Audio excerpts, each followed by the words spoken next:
लक्ष्मी जी बनिया के घर में जाके वास करने लगी और ब्राह्मण के घर नहीं। लोग मानते हैं कि संपत्ति आए तो सारे सुख आ गए, किंतु ऐसा सोचना अधिकांश संसारी मानव के अंदर ये बात रहती है कि संपत्ति आ गई तो सारे सुख प्राप्त हो गए, लेकिन ऐसा बिल्कुल भी नहीं। संपत्ति आने के बाद भी घर में शांति नहीं है, और जब शांति नहीं है तो ऐसी संपत्ति किसी काम की भी नहीं। चलिए, अगर संपत्ति है तो किसी को शुगर हो गई तो खाई संपत्ति, हार्ट खराब हो गया, पकवान यूज नहीं कर सकता, खाए की संपत्ति, ब्लड प्रेशर बढ़ गया, ज्यादा कुछ अचर बचर नहीं, तो ऐसी संपत्ति भी बेकार। महाराज, संस्कारी बनने का प्रयत्न करो। संस्कारी, आप हम संस्कारी। मैं सवेरे प्रातः काल से भी मैंने वही कही है, हमारे आपके संस्कार अगर अच्छे नहीं है तो हमारी जगत में कोई भी पहचान नहीं बन सकती। आप अपनी पहचान बना, बुरे काम के लिए नहीं, अच्छे काम के लिए। अभी मैंने आज को अभी आपको उदाहरण दिया मैं आपको इसलिए बता रहा हूं क्योंकि हमसे भूले हो रही है। अच्छा, कल आपके यहाँ पर आंगन में आप ही हमें, क्योंकि बाहर से जो आए प्रसादी लेने, एक बार को वो नादानी करके चले जाए तो उनकी तो चल जाएगी, लेकिन हम यहाँ रहते हैं, हम अगर कुछ लेके चले यहाँ से, हमारी नादानी को स्वीकार नहीं करेगा। हमारे ऊपर संसार की निगाह है, उंगली उठ जाएगी। महाराज, वो तुम्हारे याद भी नहीं मानते, हम क्या करें? सच्चे मैं गलत बोल रहा हूं। वहां मेरी नजरें झुकेंगी, क्या होगी? नजरें झुकेंगी। मैं सीना ठोक के तब कह सकता हूं कि मेरे से जो जुड़े हुए दिन रात 24 घंटे मेरे सत्संग में बैठते हैं, मेरे सेवक, मेरे भक्त, मेरे प्रिय मित्र, ऐसे हो नहीं सकते। बात तब है, मैं कुछ गलत बोला भैया, बाहर से आ गए तो कोई बात नहीं भाई, अब बाहर के होंगे भैया, हमें पता नहीं है, मेला ठेला है। लेकिन आज मुझ पर नजर लगी है कि महाराज जी कहाँ से निकलते हैं, कहाँ बैठते हैं, गाड़ी में कब जाते हैं, क्या रखते हैं। मैं बता रहा हूँ महाराज, आते हैं कहीं, ऐसा तो नहीं कि भाई ये सब चल रहा है। तो जब मेरे पर निगाह लगी है तो मेरे जो नजदीक बैठे उन पर भी निगाह लगी है।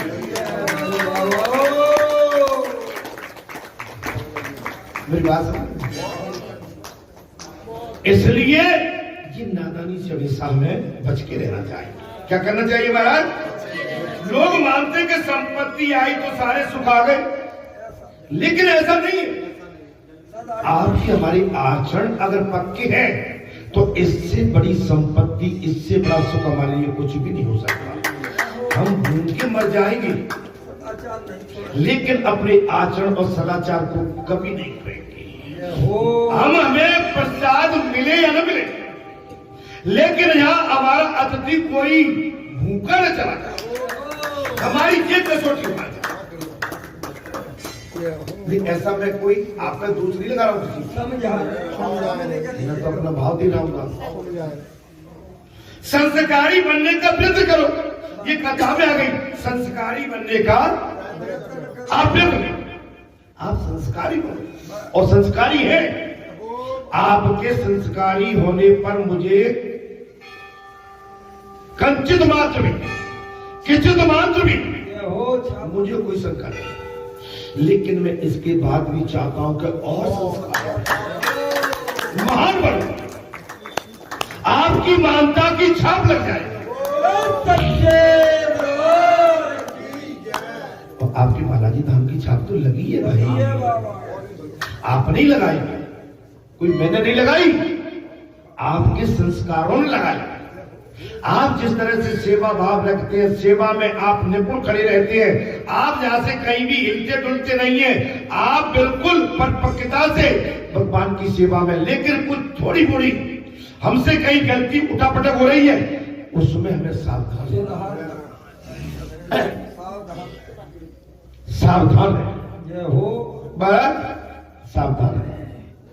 कहां से पता नहीं है महाराज। हाँ ठीक है। भगवान ने उनसे धनुयाग का मार्ग पूछा, धनुष याग का, धनुष यज्ञ का मार्ग पूछा तो वे कहने लगे, अजी हम इन ग्राहकों से कारोबार करेंगे या तुमसे बातें करेंगे?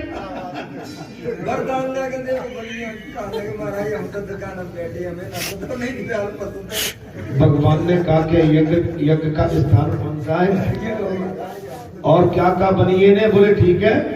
बोले हम दुकानदारी करेंगे, तुम्हें रास्ता पता है?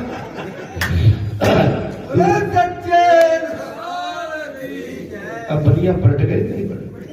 अच्छा, बनिया दिन भर झूठ बोलती है, क्या बोलती है? और भगवान लक्ष्मी पे सवेरे दीपक लगाएंगे, वो अगरबत्ती लगाएंगे, लेकिन लक्ष्मी मैया फिर भी नहीं मांगती, वहीं बैठी है। जाओ आगे किसी और से रास्ता पूछ लेना। मैंने भगवान को भी धुतकार दिया, जाओ और किसी से। कितने स्वार्थी है ये बड़ी। अच्छा, संसार में स्वार्थ फूट फूट के भरा, अपना काम निकल जाए। मैंने एक ही बात कही थी, अभी आपके क्षेत्र में आप सबने, बेटा ने, बेटी ने, बहू ने, दादी ने, दादा ने, छोटी ने, बड़ी ने, ब्राह्मण से लेके आगे तक जो भी है, सभी ने बड़ी निपुणता के साथ ये कार्य संपन्न कराया था। उसके बाद आपके बाबा ने बुला के आपको जो आशीर्वाद दिया, कहते भाई आपके सहयोग से देखा, ये मानवता, ये हमें सीख मिलती है। और उसके बाद भी पूरा हिसाब किताब सजा के रखा, किसी ने मांगा नहीं था, किसी को जरूरत हो तो हमसे ले लेना, मांगा नहीं था। लेकिन इसके बाद भी हमारा दायित्व बनता है। महाराज लिखा पढ़ा वक्त मौके पर काम में आ,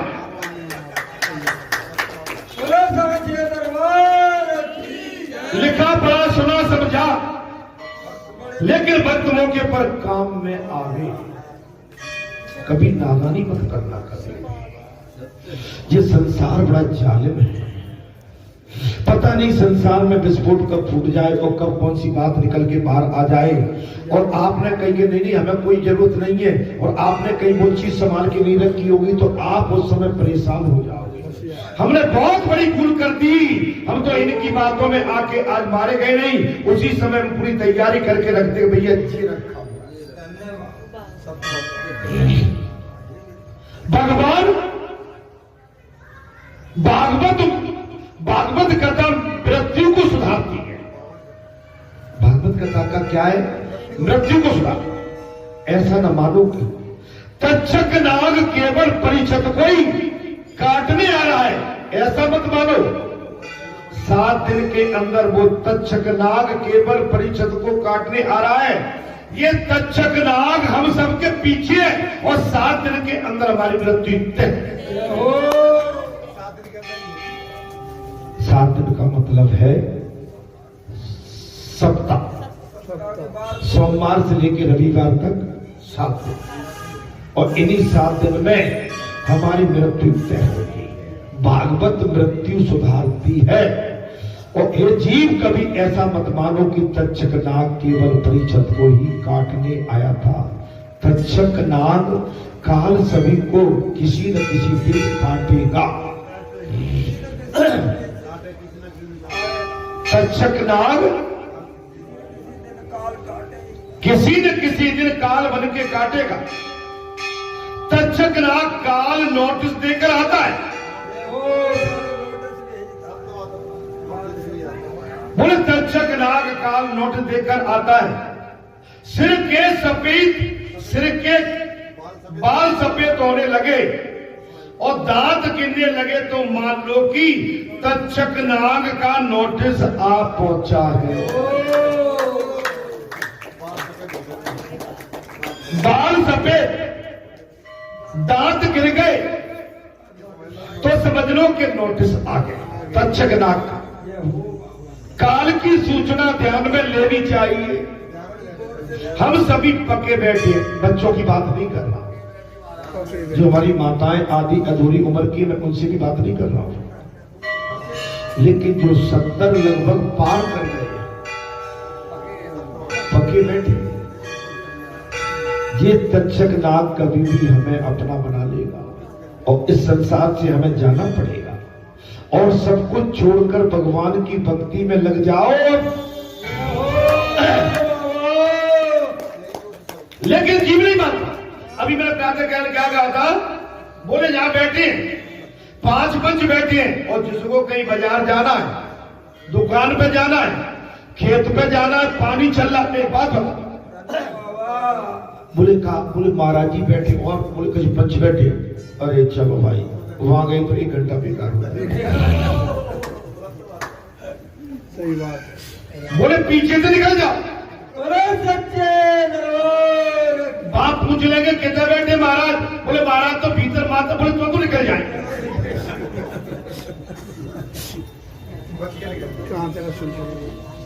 आप जो सत्संग से बचते हो इस बुढ़ापे में, इस उम्र में अब ठीक नहीं। अब हम बहुत दौड़ लगा रहे हैं, खेत में, कल्याण में, दुकान में 5 आदमी बैठे, बोले मैं हवा ला रहा हूं, लेकिन आए थे तो हर भजन को, लेकिन संसार याद आ गया तो भजन छोड़ के फिर भागे। यज्ञ का आरंभ हुए 4 दिन समाप्त होकर आज 5वां दिन आया। यदि आज का दिन निर्विघ्न समाप्त हो जाए तो कंस का कोई कुछ भी बिगाड़ नहीं सकेगा। 4 दिन तो हो गए, 5 दिन है, मैं अब आज का भी सफल है। भगवान गोकुल से मथुरा में पहुंच गए हैं। कंस ने 5 दिन का यज्ञ किया। कितने दिन का महाराज? 4 दिन निकल गए और सुरक्षा बनी रही और वहां पर चर्चा का विषय बन गया कि यज्ञ का आरंभ 4 दिन समाप्त हो चुका है, आज 5वां दिन हो बाबा।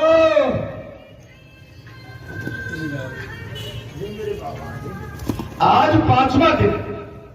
महाराज चले गया तो निर्विघ्न। यदि आज का दिन निर्विघ्न समाप्त हो गया तो कंस को कोई मान नहीं सकेगा। इधर धनुष यज्ञ का स्थान ढूंढते ढूंढते भगवान श्री कृष्ण बलराम के साथ पहुंच गए। वो मेरे बाबा। इधर धनुष यज्ञ का स्थान ढूंढते ढूंढते भगवान श्री कृष्ण बलराम के साथ पहुंचे। श्री कृष्ण ने धनुष उठाकर उसके टुकड़े टुकड़े कर दिए। के बिहारी भगवान श्री कृष्ण ने धनुष को उठा लिया खेल खेल में।